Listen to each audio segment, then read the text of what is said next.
16, holding her hand, they were wasting all the time they had. They were building big wonders they knew. Time stayed as long as they wanted, remained as much as they needed. The world flies around me with you. Won't you be mine forever? Stay here together, we can nurture each other. Find us another world to be. All the beauty we'll see. Won't you sing me a song and take me among the flowers? We'll grow, we'll conquer the world. These feelings will remain with me. She was 15, spinning in a daydream, waiting, counting and wishing for that ship to sail them away. Can't you see it's coming, shining in the distance, beaming, leaving all reason behind. Let's be here and stay. Let's stay here forever, be here together. We could nurture each other, find us another world to be. All the beauty we'll see. Won't you sing me a song and take me among the flowers? We'll grow, we'll conquer the world. These feelings will remain with me.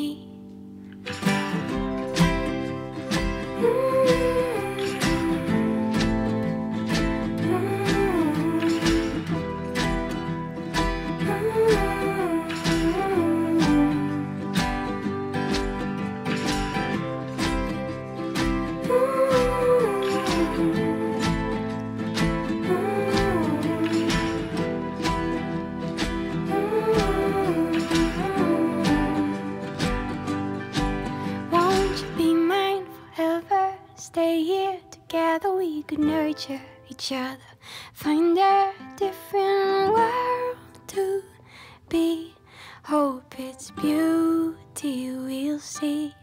I'll sing you a song, it's taken so long. The flowers we've grown are standing alone. These feelings have remained with me.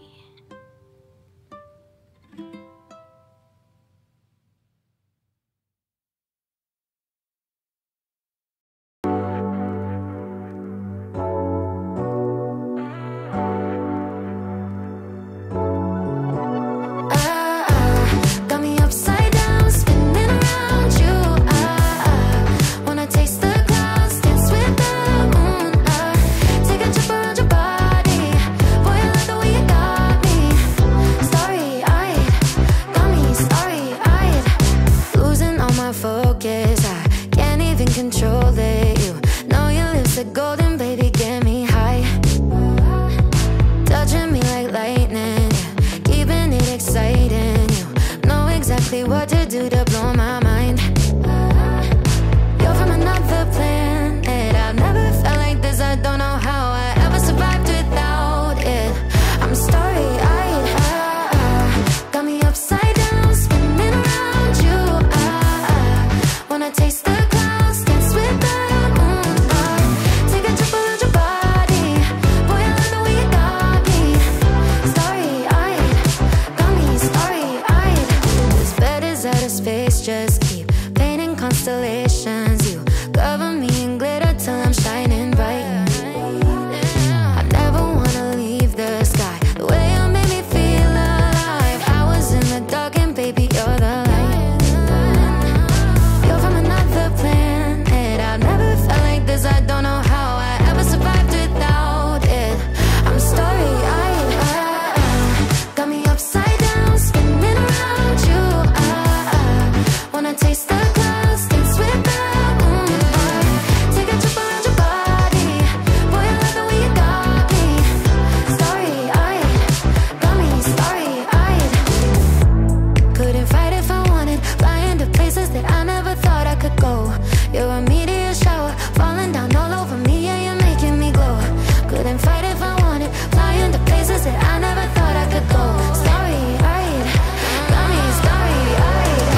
think something new under the sun.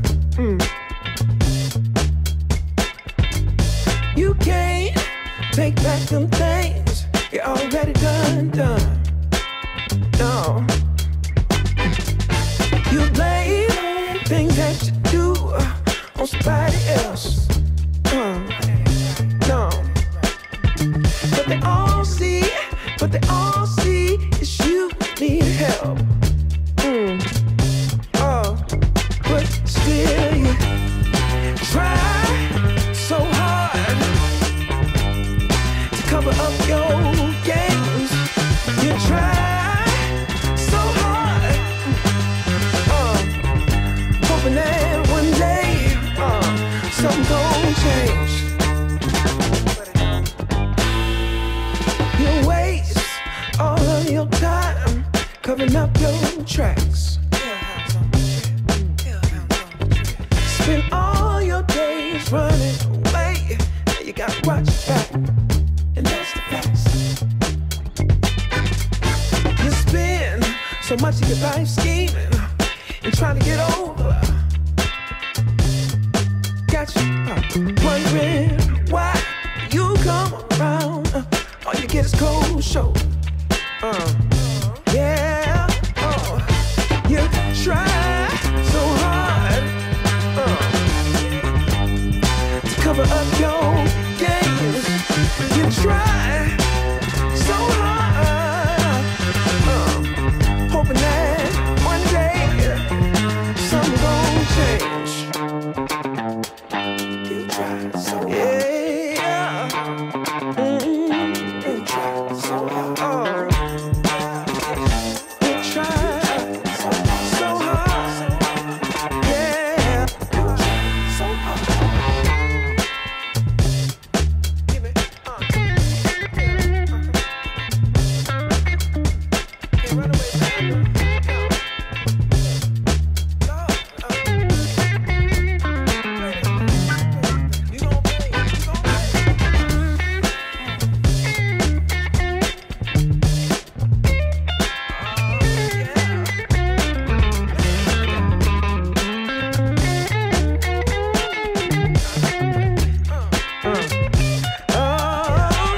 Still you try so hard to cover up your games. Got you thinking don't nobody see all this time. Ooh, it ain't nothing changed.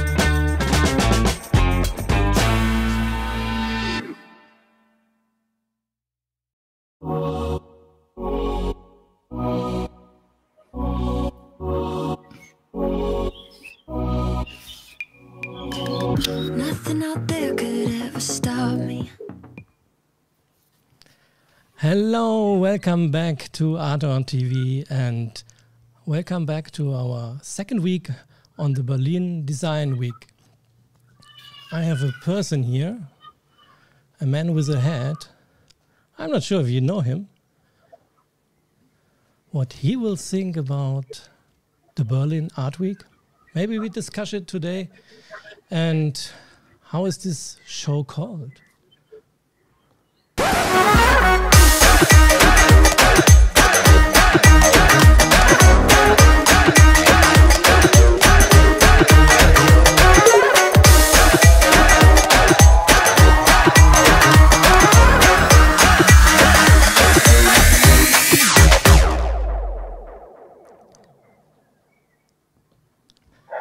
And here is the only one, Ludwig Möller. Hi, Ludwig. How are you? Thank you. I'm sitting in the sun. Finally, we have some sun here in this town, so that's really great. And it just came to my mind that all the beginnings of the show, we just missed to present ourselves. Nobody knows what's your name, right? But there is a name. Maybe we can change. Do you want my name? Yeah. Oh, yeah. Okay. Okay. Well, so today I'm Dr. Ludwig Möller, and you are. So, Stefan, can you tell me what we can expect this week for Art or TV meeting the moving stories here on these different channels. Well, if Ludwig had told me, I could tell you now, but he forgot to do it. Yeah, Stefan always doesn't know anything. So please, actually, it's a really great week because today we move kind of into the educational part of the Berlin Design Week, and it starts with Ivan today giving kind of an overview of alternative education, and it's also kind of preliminary of tomorrow when we want to present Moving School, because a lot of people always ask me, what is it? What is Moving School? What are they doing? It's just too strange to me. So tomorrow, at the pandemic, people always say, "Hey, Moving School. Oh, we have already done this 16 months now. Moving home, moving not to school, moving somewhere with the parents." And yeah, tomorrow we talk about Moving School, and you're the founder of Moving School. And on Wednesday, on Wednesday? No, today is Monday, right? Yeah, but on Wednesday, after tomorrow. Yeah. That's also very great. We have Raphael Chikukwa from South Africa. So we will go to South Africa. He's the head of the National Museum of Modern Art, and he's talking about imagining the future of design in Africa post-COVID. So that could really also be an interesting talk. Yeah, I'm sure we are the first who are talking about this topic during the Berlin Design Week, don't we? Yes, yes, I'm sure. And after that, from Friday, Saturday, Sunday, Moving Stories will have another theme called Courage and Hope. So we want to discuss these two topics, words, also in context of the Design Week, but also in this wider context of the pandemic we live in. Wow. Lots of things are happening this week. So if you like, stay here. And what very important is you have always the possibility to join the show. Yeah, if you want to ask Ludwig where you bought this lovely sunglass shirt, you can write all the comments. We are also on some other different platforms. So if you like, write there. And if you're not shy, you can also call us here in the studio. So Ludwig, something more? Nobody can write down this number. It's too quick. Yeah, I know. But just leave it there for a while. For a while, okay. Yeah. So then we only can see you. Okay, no problem. It's a German Vorwahl. That's a nice word. And then 157-310-77244. I hope I paid the bill so that people can call me. You have that now. So, and today, the first keynote we have today is in this week is from Ivan. Is he here anywhere? Have you seen him? Come out. Ah. Hello. Ivan, welcome to our show. Oh, and sorry. Look, there is someone else. Thank you. These are our guests today.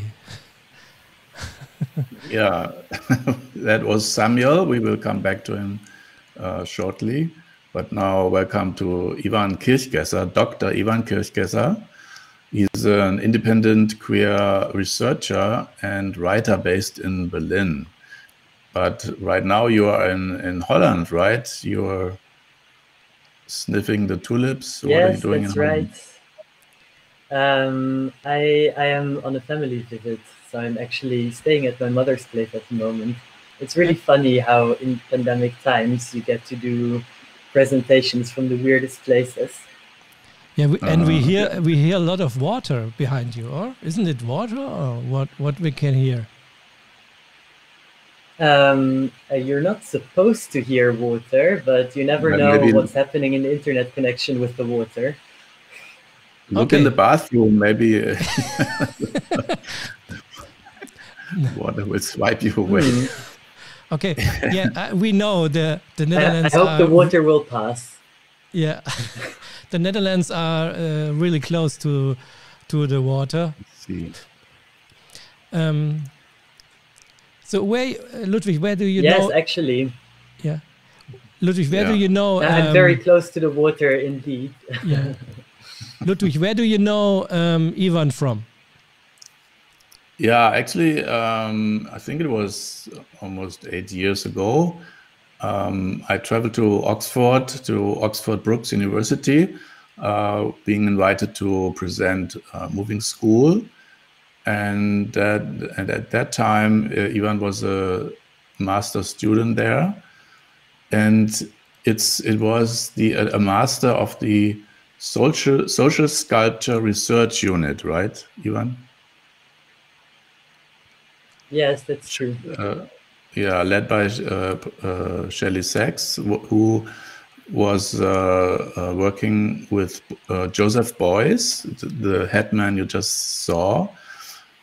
And many people maybe don't know Beuys outside of Germany, or if you're not an art person, but he was a very influential artist, teaching in Düsseldorf Art Academy and participating several times in the Documenta in Kassel. Every 5 years we have here the world's most important art show on contemporary art.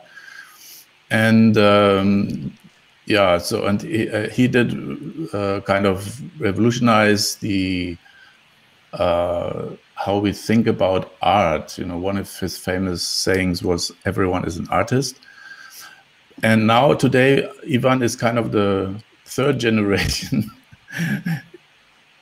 but kind of doing also his own things and thinking his own things. But just had to say that because this year it's the 100th birthday of Joseph Beuys, and we celebrate him here in Kassel and all over the world. Now today, so at that time, yeah, we met, and I was really quite touched by the way you were studying at the time, the possibilities you had, like also the freedom to explore through the arts. You probably will tell us a little bit more later. And then in, I don't know, maybe 2 years ago or so, you will tell me you were writing about alternative learning spaces. And in that connection, you also had an interview with me about Moving School. And you presented these papers also in international conferences of education. And I thought this was really a sound presentation, even prize winning at the time. And so I thought that would be a really great time today to give us an overview or an insight in your research. So his title, if you haven't read it, is Do-It-Yourself Learning Spaces, or What to Do When You Are Tired of Waiting for the System to Change.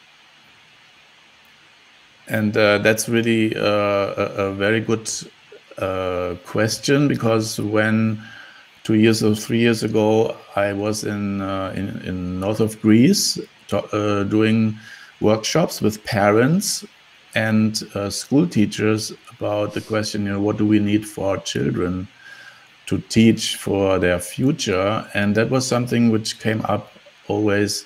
They said, we are hopeless about our educational system in Greece. You know, we don't think we can change, and it's so old-fashioned. So maybe we can, you can give them some hope tonight. So very welcome again. And also I want to introduce to you Samuel. Hi there. Hi Samuel. Where are you right now? I'm right now in Saarbrücken. Ah, in Saarbrücken, okay. Corner.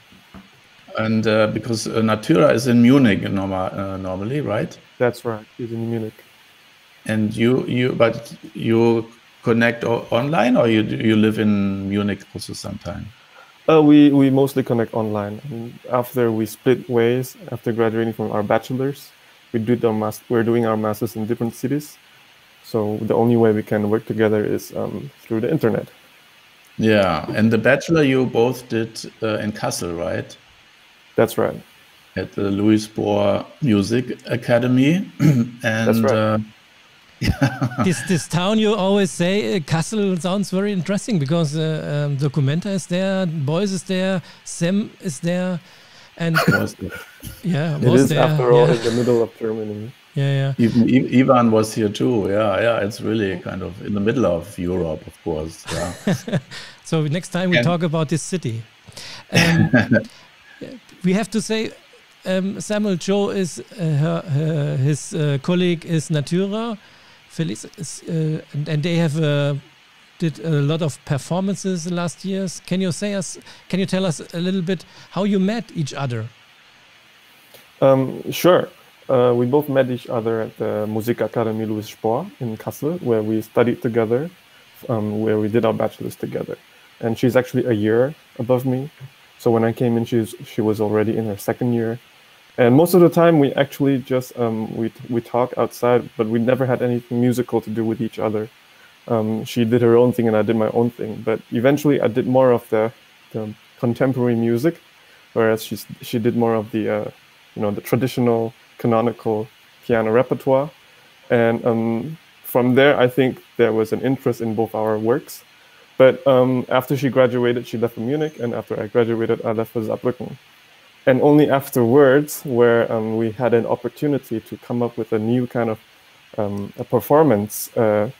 Actually, it was in the context of the debut Wettbewerb, the debut competition, where we were supposed to come up with a new kind of performance concept, and where she contacted me and asked me if I wanted to do something.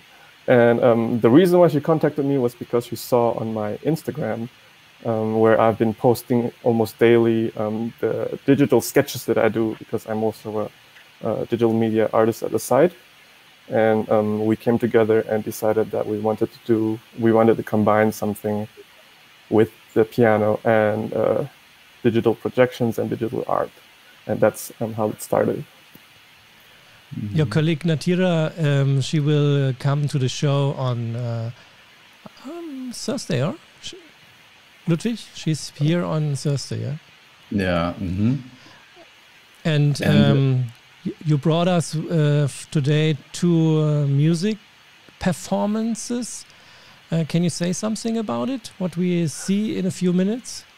I think they're not separate performances, but rather separate scenes from a music performance. And it was from the same performance of our project called Skin, Beneath and Beyond, which was recorded in Hamburg last year. It's a mixture of live piano improvisation with live electronics and also live digital projection. And Natyra is doing the improvisation. She's playing the piano, she's playing the synthesizer, and I'm controlling the visuals and the visual projections, for which I also developed the code for.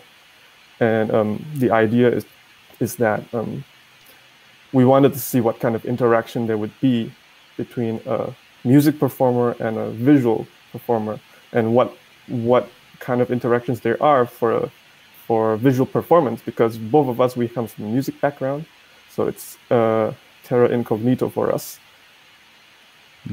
So hopefully we get an experience because these kind of performances are always long, lots of minutes, and so yeah, Ludwig. The reason why there are two reasons I invited you. For one, Natyra also at the time when she started here was kind of director of music for Moving School, and you both, Natyra and Sam, are really excellent pianists. So I've seen them in concerts and were in the piano class here, and even played in my house here, the piano, in one occasion. So I know they're really excellent classical musicians. But this combination of going into contemporary music or art, combining the visual. I think it's rare, you know, because many classical musicians are also very conservative, and they don't kind of go in over other borders. So that's really a great thing to see tonight. And so thank you for being here, Samuel, and explaining to us. And then before we start now with the presentation, we will have first chunk of your art. Exactly. And we will see the first scene of, it was about 4 scenes, yeah, when I'm right. It's the cave people. Enjoy it.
Great. Thank you very much. Very nice performance. We see later on in the show, we see the last 10 minutes of the show will be scene number 1, the beginning. Maybe Sam, you can say something about it. When you made this performance? I can talk about a little bit about the scene that we just saw, and I don't know why it's called Cave People, but it was a word that we chose to kind of describe the scenes we were working on during the conception process. And what we just saw was that Natyra is using very primitive objects or playing techniques to play the piano, which is a little bit unconventional. Usually, as normal people would do, people would use their fingers to play the piano, but she was using percussion mallets and a plate, I think, a brush, to play the inside of the piano and create noises that are a bit more primitive, more percussive, and not something that we expect from the classical pianist. And for that, we saw lots of black and white visuals, which were actually, I thought it would be a nice idea to have a nice electric contrast to what's happening on the piano. So I chose something very synthetic, black and white, just white lines. It reminds us also of the CRT monitor screens from the beginning of computing, and that's how this scene came about. Wonderful. Can you do you know when it will happen again? Your performances in this year? Do you have any ideas? It's hard to say. It's hard to say because right now, as with everyone, I think with the post-pandemic situation, we are not very sure what's going to happen in the future. But we're actually very optimistic because as we speak, we are working on a new project. So we never know what's going to happen next. So we have to stay tuned for that. Okay, thanks a lot. See you later. Now we come to Ivan and his keynote.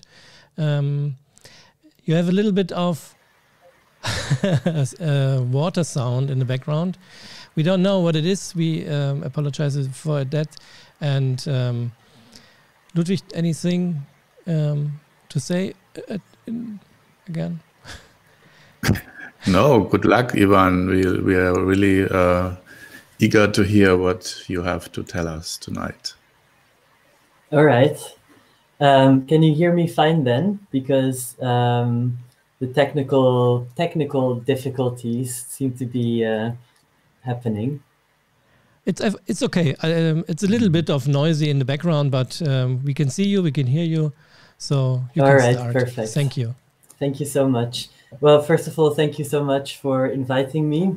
I'm really excited to be talking about my work and my project, but also about all the projects that my work has been about. It's picking up on years of research and work that I've been doing. Ludwig already mentioned that many years ago, I did a master's in social sculpture in Oxford. And this was a master that I came to because I was really curious about what Joseph Beuys said. Every human being can be an artist, and every human being can be a creative co-shaper of society. And I was wondering, like, I know some people who are working with social sculpture are doing projects that look more like art projects in the way we're used to. But Beuys also said something really interesting about how, even a doctor or a baker can be an artist in what they are doing. And so I've been asking myself, if every human can be an artist of their own life, then how is it that we can develop these creative capacities? And what are the ways in which we can use them to both shape our own lives, but also, since our lives overlap with society in all these different levels, how that could work. Now, and education is, of course, a space that, like, almost all of us get involved with over time. And it's also through my own history, my own biography, where early on, when I was a teenager, there was a point where I got really bored with school. And I think it's also something that is very recognizable for lots of people. But not only was I bored, I was also feeling that I was starting to lose my interest in the things that I actually wanted to learn, you know? I was interested in biology and languages and physics and all of these things, but just the way in which I was being taught made it very hard to retain my enthusiasm. And at this time, my mother she has this this magazine that she received monthly, and I was always reading it. And it's a magazine about alternatives in education. And so I was reading these things, and I was like, so something else must be possible than this educational system, than that I'm exposed to in my everyday life and over such a long period of time. So in a way, this this project of the do-it-yourself learning spaces that I started to do in 2019, where I met Ludwig, and I did an well, I met Ludwig before, but where I met Ludwig again, because I did an interview with him about his alternative educational project, the Moving School, was like was a really interesting way to pick up on these interests that are like so close to me and that I've been passionate about for a really long time. So I would like to talk a little bit both about these learning spaces themselves. I called them do-it-yourself learning spaces because they are all, in educational slang, they call it non-formal, non-vocational, change-oriented adult learning spaces. And that's a whole like mouthful of stuff, but it basically means it's like practitioners who are tired of waiting for the system to change. Some of them work inside the educational system as educators or as teacher trainers, but also many of them have said like, okay, the system itself doesn't really provide me with the possibilities to do education in the way that I think would be relevant for the world of today. And it's not just individuals that have been thinking that actually maybe there is like something lacking in the educational system that we know now. Is like a Western system that has been exported all over the world. And it's based on principles that Paulo Freire, the educational philosopher from Brazil, he called it the banking system of education. And it's basically like, okay, this idea, you sit children down in school, you teach them a curriculum, they all get taught the same kind of things, and they basically have to do what the teacher says and are quite passive in how they're involved themselves, and often maybe don't even like understand why it is that they're learning these things. And if you look at how processes of learning and how processes of creativity happen, this is also where the social sculpture comes in. This is where the art comes in, and how the art is connected to learning. Is that in order to learn, the first thing is that like for it to work well is you need to have motivation. And in order to have motivation, you need to see the point of why you're doing these things. I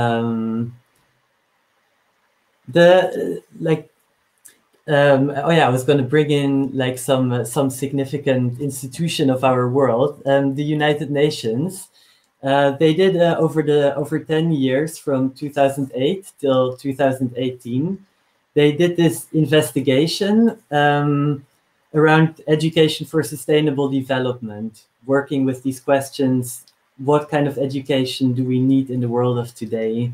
And how does the current provision of education meet those needs, or where are maybe things lacking? And in this report, it was they themselves who said actually the current systems are like strained at their edges.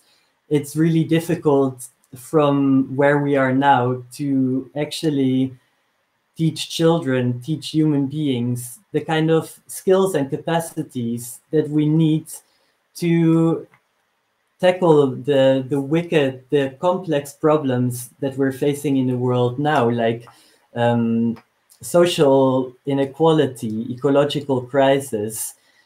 It's clear that the way in which we've been doing things so far is not working. But how do you actually enable people to come up with new ideas, to develop this creativity that they need to not just follow on from what has already been, but to actually do things in new ways? And in the same report, and this has been picked up by many people, it says actually the place to look for alternatives is not in the center of the system, but it's in the margins. It's in the space, the grassroots, where people, like maybe even on a very small scale, say like, okay, we're going to try and do things differently. We're going to experiment, and we're going to try and create learning spaces that work in a way that is rooted in our personal values and what we think is important in the world of today. So I got to talk with people from 10 different projects, and these projects are really like wildly different. Some of them I've been involved with myself. Some of the people I also already like knew myself. So it was in a way like I was doing my PhD. I was frustrated with it and how it was working, and I had a break, and I was like, okay, I have to just like sort of like touch base with what is actually happening now in the world of alternative education. And so the people that I was talking to are involved and are initiators partly of things that range from like workshops, role play games and other games like creative thinking games, to like creating dialogue spaces to bring together citizens from different like areas that otherwise would have never got to talk to each other, to fully fledged alternative universities, like for example, Chaos Pilot in Denmark. And I even got to go to a care farm, because like, okay, alternatives are not necessarily like even like recognizable, right? Where you think like, okay, what these people are doing, like a role-playing game, how can that be inspiring alternative education? Like, isn't that like too small, too insignificant? Like even like how can you even take this seriously? But I think like if like it's not like the new ideas just appear. You know, the new ideas appear when people take a playful approach, when people allow themselves to start in their living room and take it seriously what they're doing. Because one of the things that I found when I was talking to the people is that the type of space they want to create is not a space where people are told how to do things, but it's a space where people experience encouragement, where people learn different ways of communicating, of listening to each other. I just see in the chat someone asking, is identity or are identities important and part of alternative way? Yes. I think it's super important. And I think also probably the spaces that I've been looking at now are still in one sense, like they're all based in Europe. And within that framework, which is limited in and of itself, but people are trying to see, okay, the thing with identity is like, if you want to connect people across the different identities, which is one of the big challenges of creating a society together. Like, what are these ways? And again, communication, what I was just talking about before, is super important in that. And so what a lot of these people have been doing is to actually like create different cultures of communication, listening to each other in new ways, but also involve learning in community and embodied learning, and learning that focuses on developing empathy, intuition, imagination. Like many of these things that actually kind of fall short because there is not really space to focus on that within the educational system. And also all of these people, what they've been doing is like they mostly work with adults, because whilst it's super important to like try and change the school system, it's also like we are the adults of today who can make a difference. We don't have time to like just wait until the next generation comes up and does it for us. And we've all gone through this educational system, and so perhaps something like unlearning the ways we already know is part of that. And unlearning and rediscovering our curiosity, maybe becoming a little bit also like a child again in some ways, is part of like, it's also like learning to be adult in a new way, alternative adulting. So one of the things I was looking at when I was doing my research was also, okay, so are there theories of change out there? People who've been thinking about how change actually happens in society. I came across some interesting ideas, and I just want to share them briefly with you, because I think they offer interesting perspectives to understand why it is that these curious learning spaces, these curious alternatives, maybe can be actually beneficial to look at, and maybe why we can learn something from them, and also how they can affect change. And one of them is the idea of the heterotopia. This was Foucault. I believe he published about it for the first time in 1986. And he was saying, okay, utopia is one thing. That's like an idea that can inspire us, but it's not something that's actually going to be reality.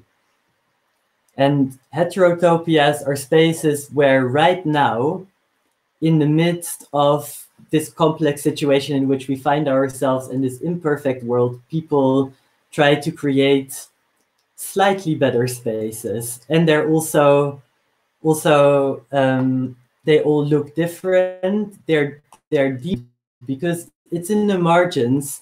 Also, ecologically speaking, margins are often the places with the most diversity. So the heterotopias are all kinds of different approaches that try to like bring something down, that try to bring something of the utopia in the, I mean, we're not living in dystopia necessarily, but like, you know, that try to do something different. And then the second theory of change that I want to briefly introduce is the Overton window. Joseph Overton was working, I think, with this, introduced this idea in the mid-1990s. It's like coming from the political sciences, and it's also used in sociology to explain how you get to have like a political center, and how you get to have like a left and a right. And it's looking at how do more extreme and radical ideas shift the perspective of the mainstream over time.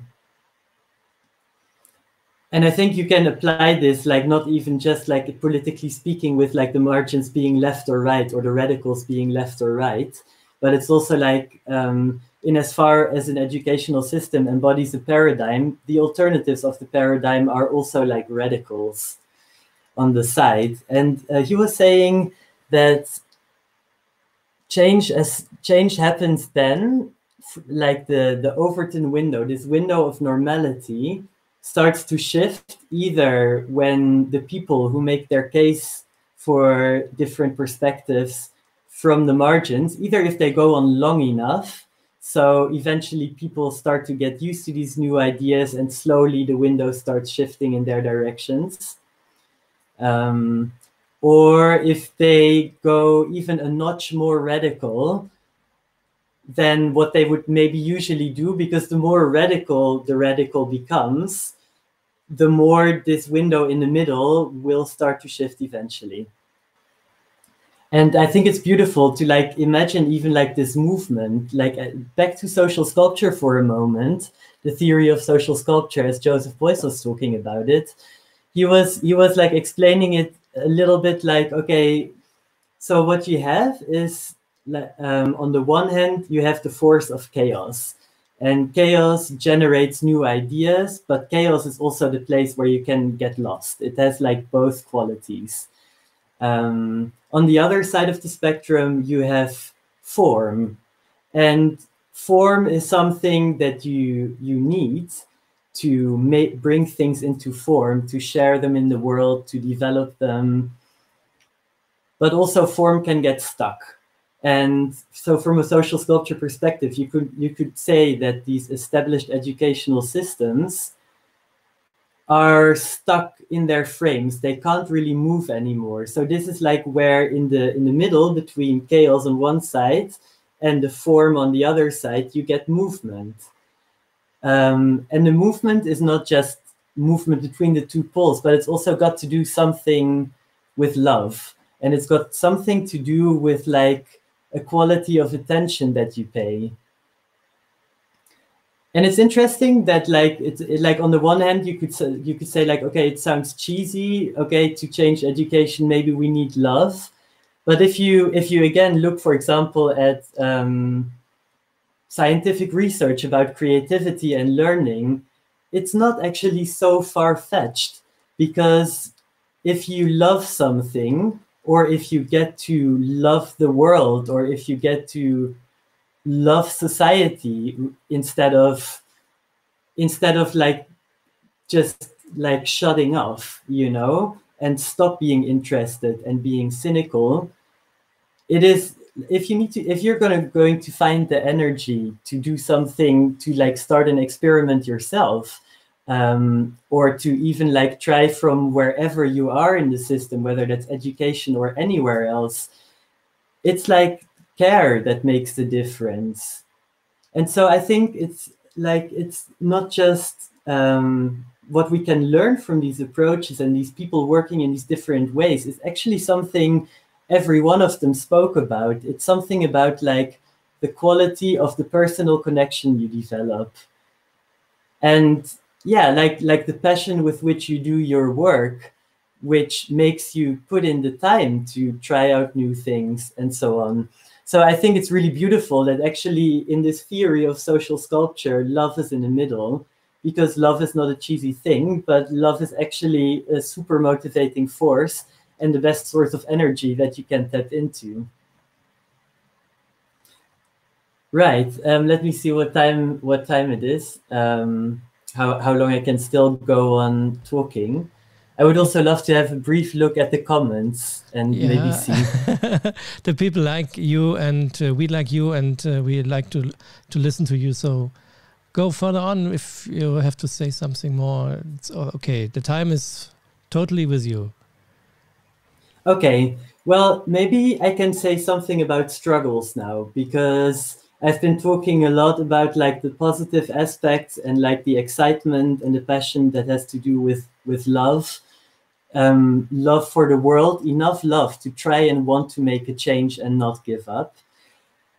But obviously, like all the people also talked about how difficult it is to like keep on going in a world where it seems like the change is just incremental and you don't even really when you get to have people in an entire course for a year, let alone if it's just a workshop or something like that. But how do you know that the things you are doing are actually going to make a difference? Plus, people might have like big ideas of who they would like to reach out to, but in practice, like if you start off by yourself, okay, and you can start off with your friends, and that's amazing because you probably can create like good connections with your people, and you can create learning spaces in your living room. But like, how can we scale out our projects? How can we reach more people? How can we not just preach to the converted, if you so want? How can we even make our projects financially viable and not go under? Because in a way, like, yeah, to make these things sustainable is, I think, part of the love work that these people want to do. I think like one interesting thing that I noticed is that people like were really struggling, especially with this question of scaling up, you know, because I mean, we all know like micro, meso, macro are somehow interconnected, and feminists have long been talking about how the personal is political. But actually, then like how does this work? And I came across some researchers who were talking about, instead of, and this is also coming, I think, from the discourse on decolonization, which has been contributing really important ideas, because I think this whole idea of scaling up is also, again, like part of this Western narrative in a way of like of domination and of colonialism. And so what people have been saying is, rather than scaling up, is maybe we can think in terms of scaling across. So rather than trying to think that things need to become global, maybe they can become trans-local. And I know it's maybe it's a tiny shift, but I think it's an important shift in perspective, because once things get scaled up in this way where we think like, okay, now we're going to make our courses international, now we're going to reach out to thousands of people, now we're going to change the policies and they're going to affect so many people, is that you lose the connection with the local, that you lose the connection with what is actually happening on the ground. I have heard so many teachers like get desperate about like how like this is not the United Nations, this is some other big body that like organizes things, like the European Union. You know, they have good ideas about how to make education better, but then by the point it arrives at like the desk of the teachers, they have super limited time, they're under a lot of pressure, they can hardly actually like manage to like integrate all these beautiful ideas that sound so good in the European Union reports, actually bring them down to the ground. And so, I mean, when I ask this question, like what to do when you're tired of waiting for the system to change, it's a question I ask myself. And it's like, it's a question that I keep on asking myself all the time, because the point is like, there are no ready-made solutions. And there is no way that like, even if I set something up, that I can prove the impact. But I do think what is important is that everyone, and I think this is also something that Joseph Beuys would have confirmed, is like one of the first things to do when you're about to give up is to actually start taking your own experience seriously and start to think of, okay, what was it actually in my own life that made a difference?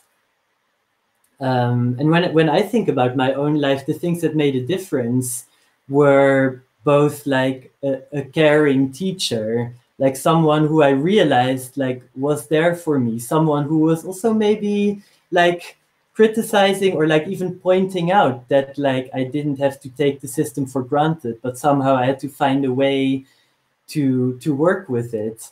And what makes a change are when I'm touched by something, when I'm moved by something, when I maybe read a book or I hear someone speak on a show.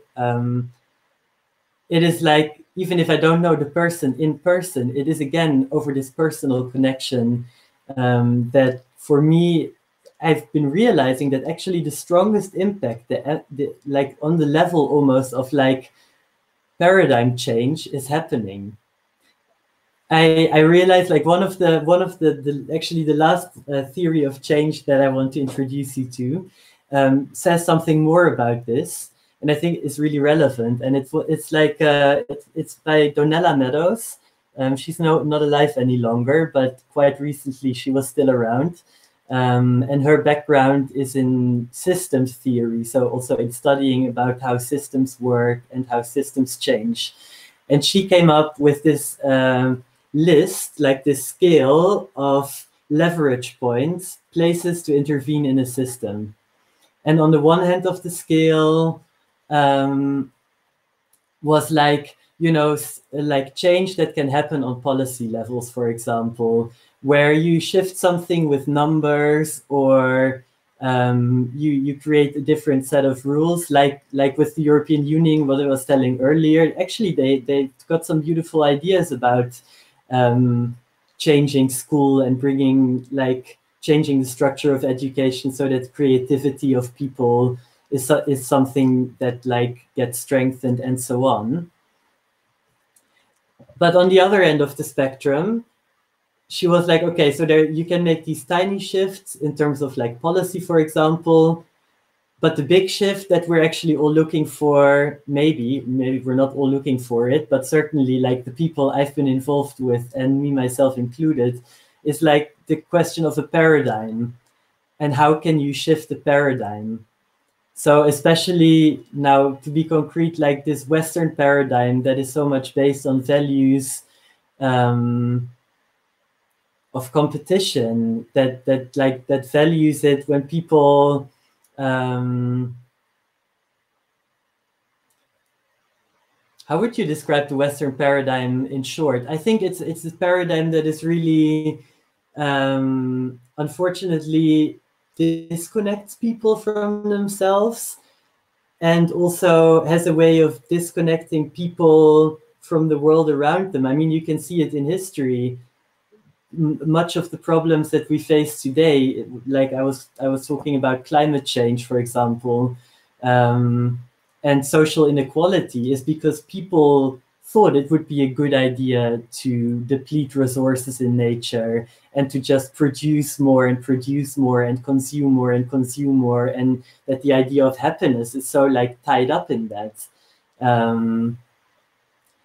So how do you yeah, actually, this comment, I really love this comment: values that sustain and thrive by domination instead of coexistence.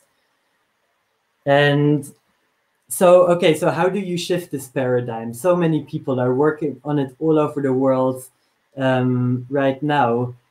And she was saying, to shift the paradigm is not actually the most impossible thing you could ever imagine.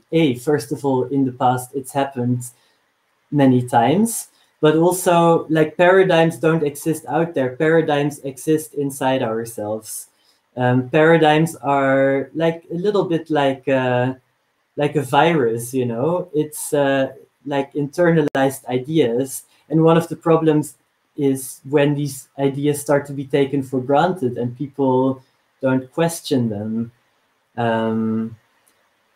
And she was saying, actually most likely point to arrive where people are actually starting to be willing to open up, to take a new perspective, to let go of their fixed ideas, is in these high quality social interactions, maybe through social sculpture, you could say.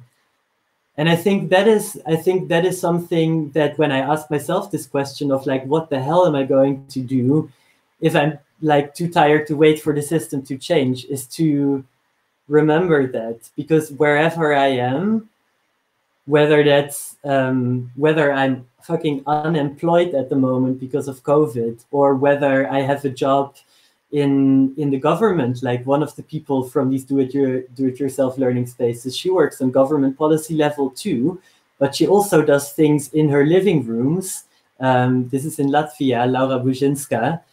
And I think it is because she has this, she is there with her person and with her heart, and because she's also doing these things that give her hope, where she can see she makes a difference, that she can retain the inspiration to even operate on these really difficult levels of government, for example.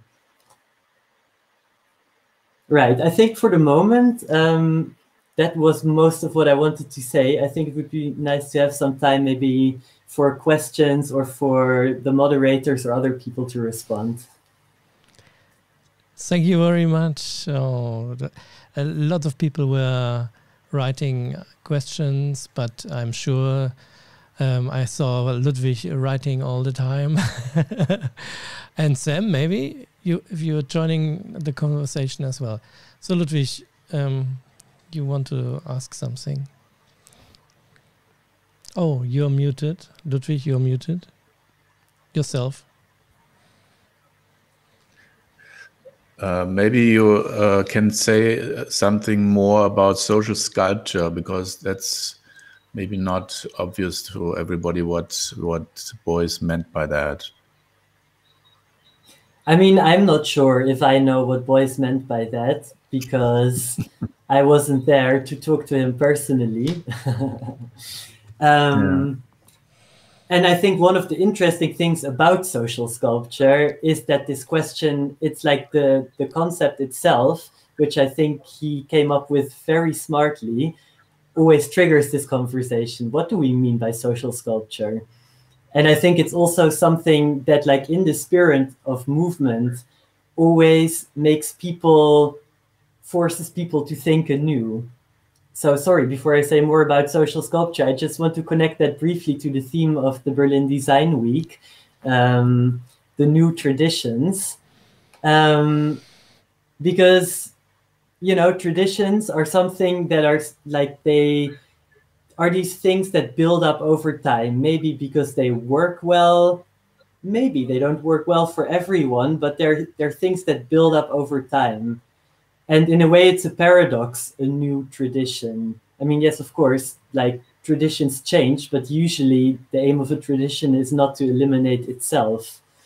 And I think, as with the new traditions, the idea of social sculpture, part of what social sculpture is about is always thinking anew, is always feeling anew, is always trying to perceive anew, and keep on being part of a creative process that can happen in any moment. It's even happening right now, where we're talking and we're dealing with, like, all the limitations of the technology and, like, trying to focus while I see myself on the screen, like, 2 seconds behind and shaking. How are we making this work? How can I still reach you in some way, and you can hear me and I can hear you, and we can think together in a way that is, okay, yeah, what could it mean in this moment, says Marcus. I mean, I think we're trying, right? Like, we're social, we're with other people, not just with ourselves. And even if we're with ourselves, we're always carrying so many people and voices in ourselves. And the sculpture, in German, actually, it's a much nicer word. It's Plastik, soziale Plastik. And it's different from the German word Skulptur. Sculptur is like something where you take a hard material and you cut things out of it, like with wood or with stone. But plastic is like working with the soft, malleable materials such as clay.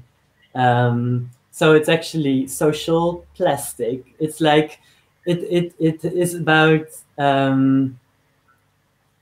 well, trying to make the best out of any situation, any moment. I mean, it's like also connected with the research I've been doing for my PhD, which was a self-experiment in social sculpture, where I was like taking this idea and asking myself, even though I'd been involved with it for over 10 years, like, okay, in my personal life, this came when I moved away from Oxford, where I'd been working and studying with a certain group of people for 7 years. And because of like some of the social dynamics that were happening there, things were getting quite difficult. And I was like, okay, if I really want to move on and keep on doing justice to my own questions, I need to go away. But it also meant I had to like start like with a blank slate, almost like in a new country, a new city. Also at that point, I came out as transgender. And that was a whole new like shift in my own like identity and way of being in the world. And a lot of unexpected things happened. And like, I was wondering all the time and reflecting like, okay, so where amongst all these like limitations that I also encounter and difficult situations, where is my agency in all of this? And yeah, I mean, the question, or like, there is not one answer to that, and people find that really annoying. But it's like, I mean, if you got a fixed answer to a thing, then you're not going to go on, you know? And if movement, permanent movement, is in a way the key, maybe there's something in that. Yeah, if anybody of the audience has a question or yes, I can I can tell you, Ludwig, we are running out of lots of comments, and I'm a little bit struggling by not missing anything, because a lot of them saying thank you, and to Ivan, I can show you a few of them. Yeah. Actually, there was one comment that I saw that I want to briefly respond to, as about I think it's a reference to Ludwig's social catwalk project, where someone is saying Studio Chang is saying life is a catwalk, and I think it's a bit like that, because I mean, I don't think life is a performance in the sense that the performance is something artificial. But I think, yes, we are always consciously or unconsciously making choices about how we present ourselves. And not just how we present ourselves, but how we give ourselves, and so on. And I think there is this possibility to, you know, like, we're never going to make everything conscious. We're never going to make the perfect rational choice, because that's not how human beings work. But there are all kinds of ways of like tuning into our own experience, like listening into our soul, if you even want to use that word. I mean, I sometimes use that word because, you know, when people just talk about mind, it sounds so heady, and there's like, I know there is so much more going on than that.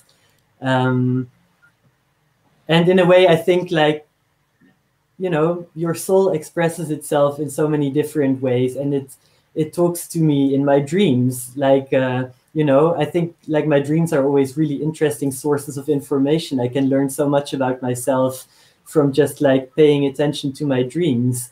And all of these things contribute to my own awareness of how I am, and my own awareness that then can sort of like feed into maybe making slightly more conscious decisions, maybe having a little bit more creative agency, and being aware that actually, you know, like everything is happening against the background of unexplainable things. If you like, we can go through some comments, some questions I was collecting. If you like, I go them each by each. I'm seeing one where someone asked about a concrete example of a do-it-yourself learning space. Yes. First of all, I want to make a little plug, because tomorrow Ludwig is with other people together going to talk about moving school in a lot of detail and a lot of depth. So I recommend you tune into that and listen to that. And also, I've been writing up all the interviews with all these people involved in a different project, and they are available on my blog. My blog is artistsofsociety.com. And there you will see a link to do-it-yourself learning spaces, and you can see them. But I'm also happy to like name some names, because I think it is really interesting, and I missed out a little bit on that. For example, The Intuitive Story is a project by Noah Golan. She's from Israel, but she lives and works in Berlin at the moment. Not only, but also. She works on a lot of interesting things, but like the Intuitive Story, her project is a time travel role-playing game, which is like done in such a way that it really like hones people's sense of intuition. So it's also like, for example, the quality to not start with a plan or with a preconceived outcome, but actually entrust yourself into finding a story together with other people. And it really involves that you need to be taking time with yourself to see the story emerging and find your own place in that. She also works with techniques, I think, that are like used in coaching and therapy sometimes, you know, where you are not just sitting and discussing, but you actually sort of like take time and let things come. And then it's about like really listening into the other people, what they contribute, and how the story unfolds from their side. Because in the end, you still have to, like, you don't know what the story is going to be. You create the story together. So that is one thing that I found really interesting. A completely different kind of approach. I already mentioned Laura Buzinska from Latvia, who does these vakreshen. Vakreshen is an old like Latvian tradition that she's been bringing to life anew, and it's like where people have meaningful conversations in the living room, also with food combined.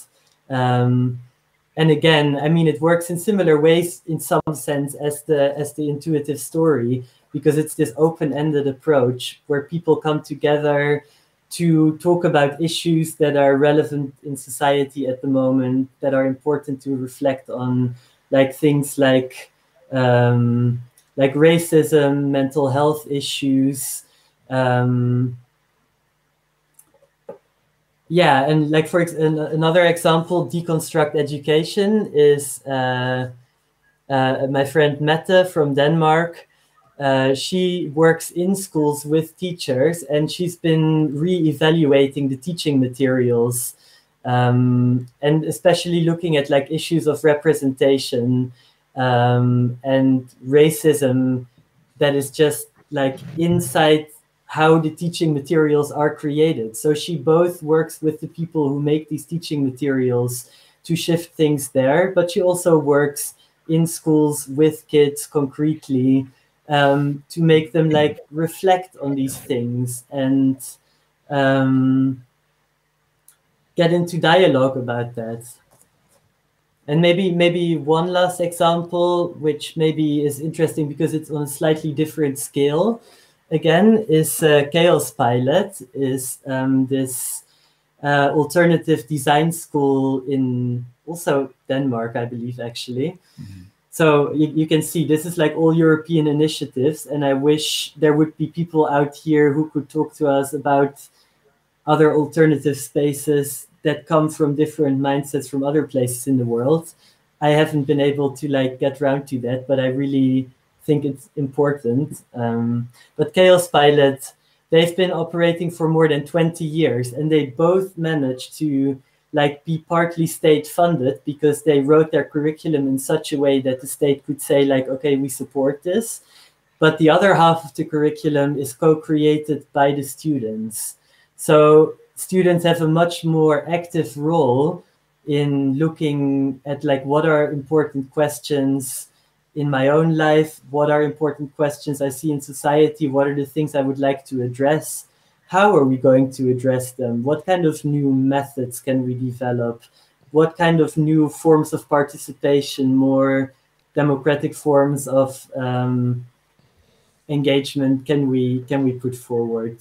Yeah, anyway, I think I'll leave it with that. It's just a bunch of examples, but do look at my blog if you would like to know more. Maybe one of my friends in the audience could like briefly put the address of my blog out there so it can be tuned into the screen so people can actually see it. It's artistsofsociety.com. Yeah, we put it in. It's inside of the description of the video. And I have another is education, I will show you, is education human-centered? Is one question. Yes. From Thomas. Yeah, actually there's two other projects that with people that I talked to. The one is, where do we have it here? Thoughtbox. Thoughtbox is Rachel Musson. She works in the UK. And Farmability, which is a care farm. And then there was also Earth Forum, which was actually something that the professor I used to work with, Shelley Sachs, who was a student of Boyce, developed. And each of these initiatives highlight exactly the problem that education has become very human-centered.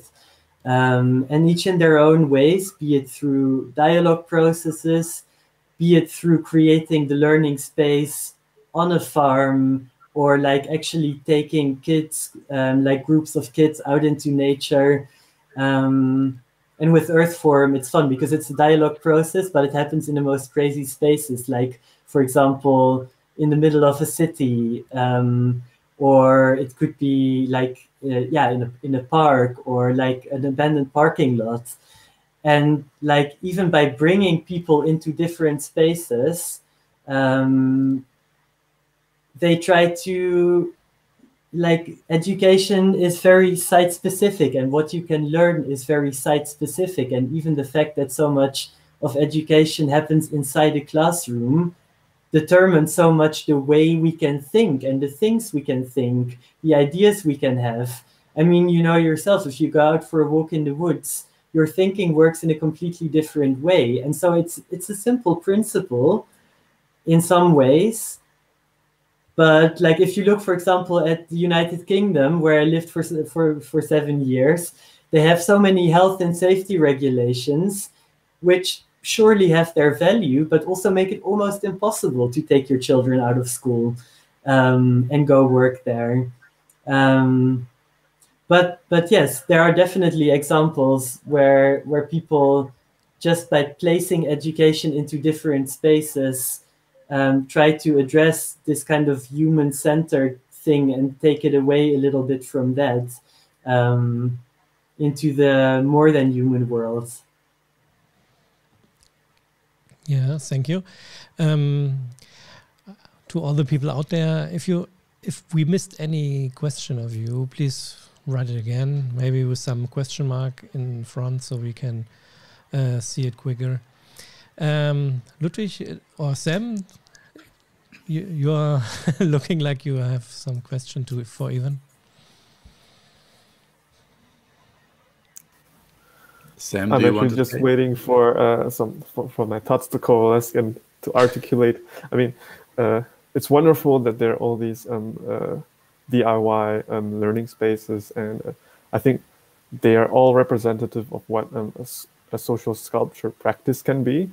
And the idea of a social sculpture is quite new to me, and I'm wondering if a contra example would be helpful to illuminate this idea even more. Like, now we know kind of what a social sculpture practice is. What about what a social sculpture practice isn't? What is there, like a counter example that maybe you could bring up, Ivan? Oh, that's a super nice question. I have to think about that for a moment.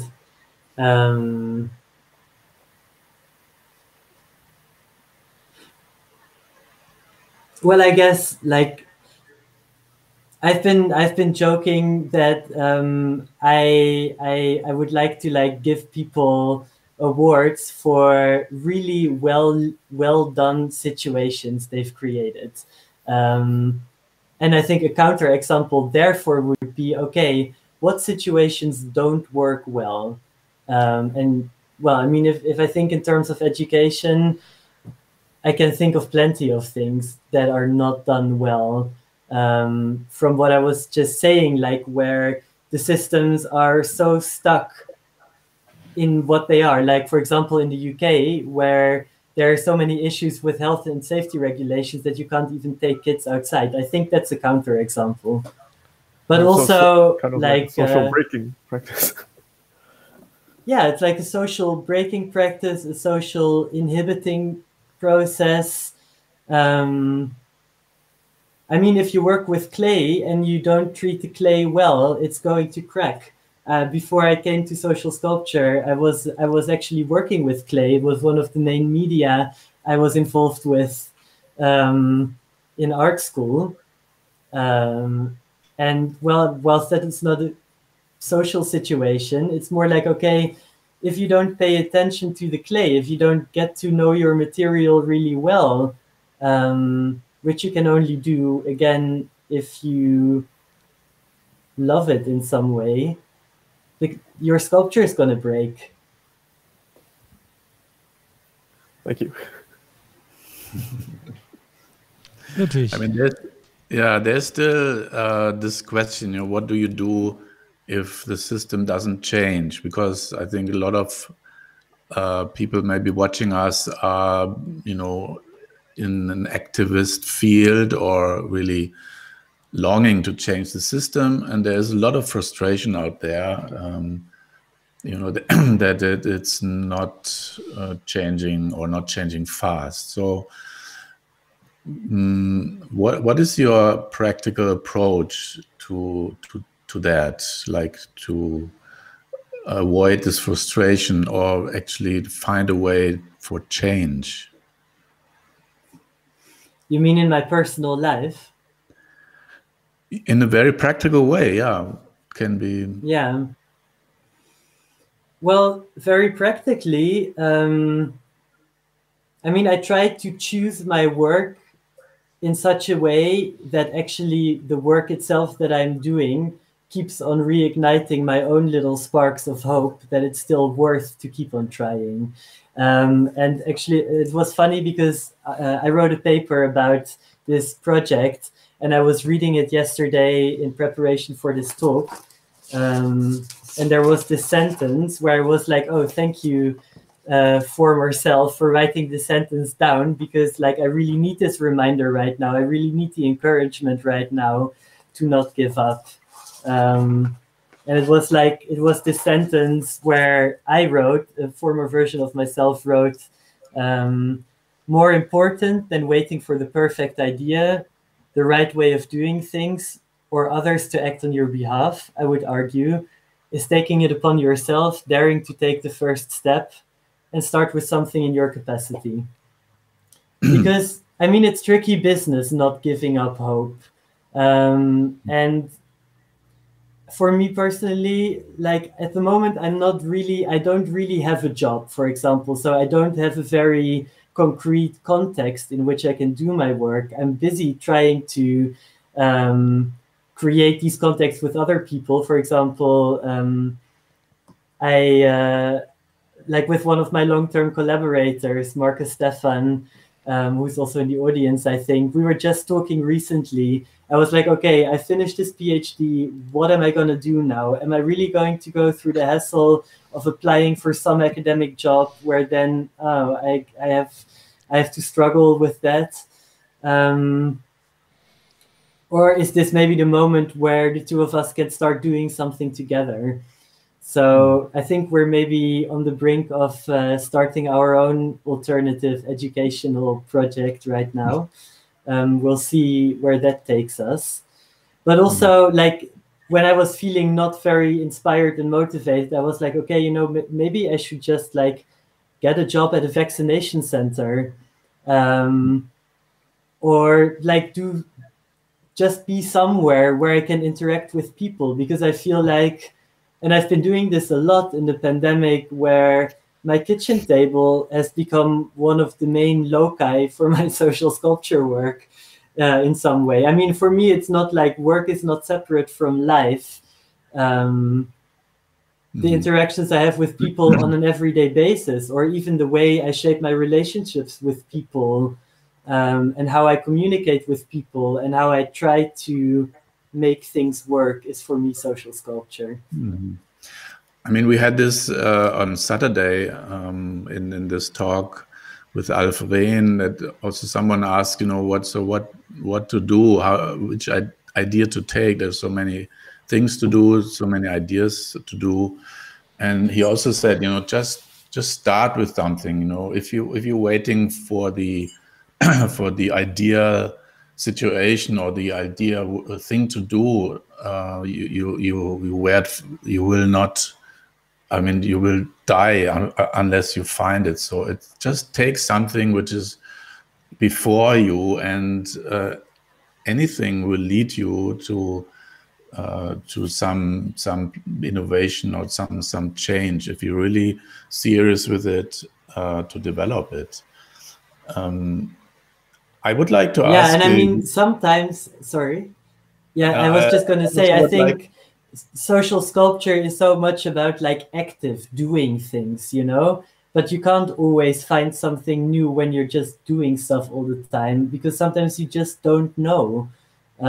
Sometimes you just have to live through phases where you have no idea what to do, where you feel shit, and where you just allow yourself also to fall and to wait until something changes, because it's not just us doing the sculpture and the movement, but it's also the world around us that makes the movement. And maybe and I'm sure you read the comment of your friend Markus Stephan when he was saying something from boys, by peeling an orange can be social sculpture, and that at the end that you will be try to use another route. And they discuss it here in the chat also. I see Zhang, he's totally understanding this technique of peeling. Yeah. And yeah, see, this is why Marcus and I should work together again, because like, if I don't find the right way to give an example, maybe he can do it. And that's also social sculpture, to find like the right connections to work together with and create communities of learning. Yeah, and I'm sure at the moment a lot of people out there are walking with us, in this way. Yeah, and it's very interesting. And join us. If you have any questions, leave on. I want to just a short interruption, because I would tell all the people out there that we will see a longer view on the performances of Samuel Cho, and at the end of this show in a few minutes. So stay here, and it will be very interesting.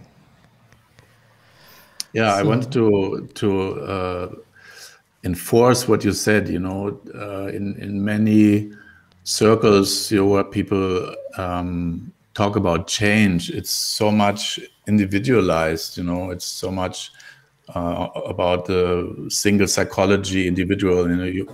You have to change. If you would just be a better version of yourself, and so on. And we really neglect the societal situation.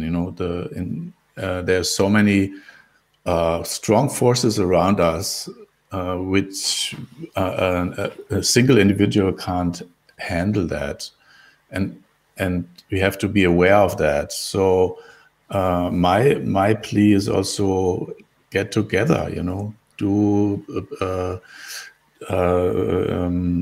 To collect people around you, a team, because we can't do it just on our own.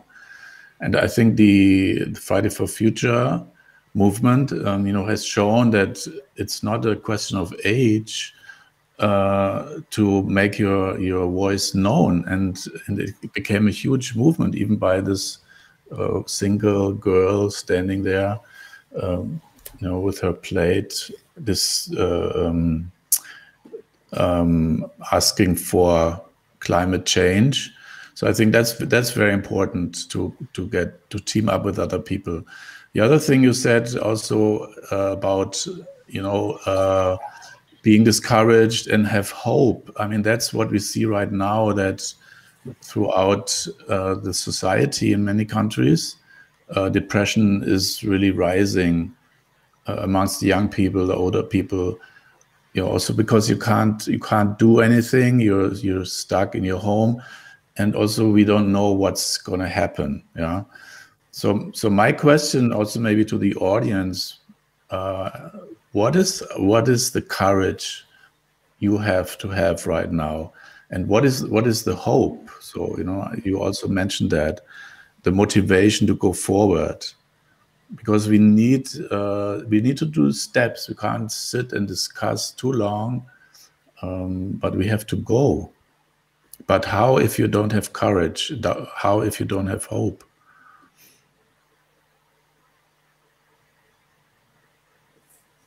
Okay, I don't think you can hear me anymore. Is that right? We can hear you. Ah, really? Okay, because my screen is frozen. I was just wondering if I was still part of the conversation. But yeah, how can we keep hope? I mean, take care of each other, look after each other, make life a little bit more worth living for each other. Maybe that's the way we can keep hoping.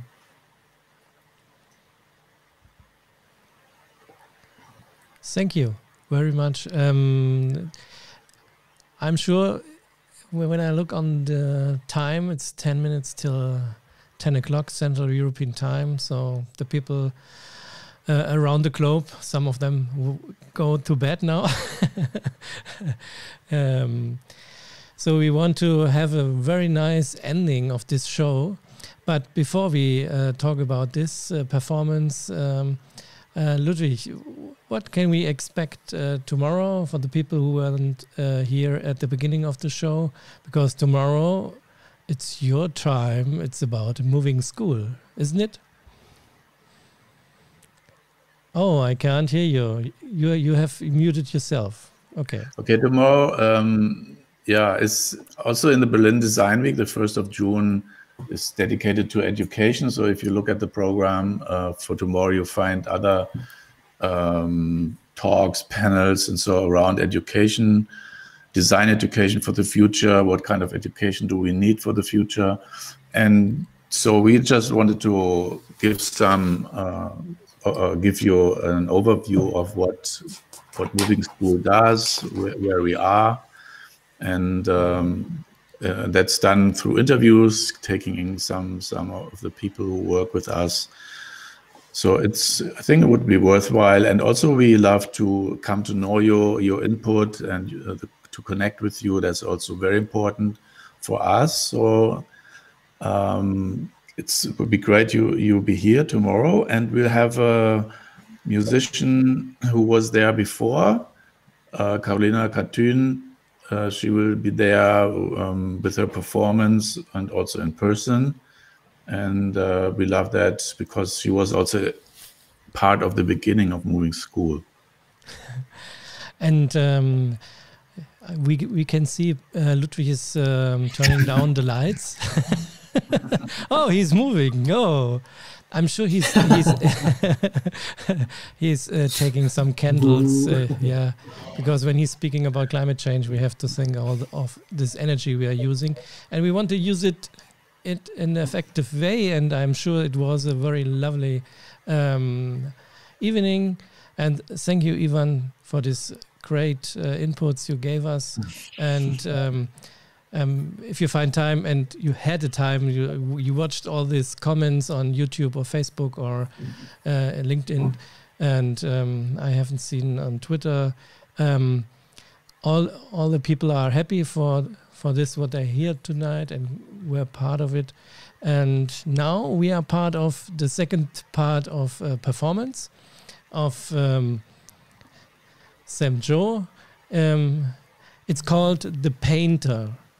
Samuel, I will say thank you to you as well. And the whole performance is around 10 minutes. So we say goodbye, because this will be the end of the show, and stay there. It will be fantastic. See you tomorrow at 2021, the time of the year. Bye.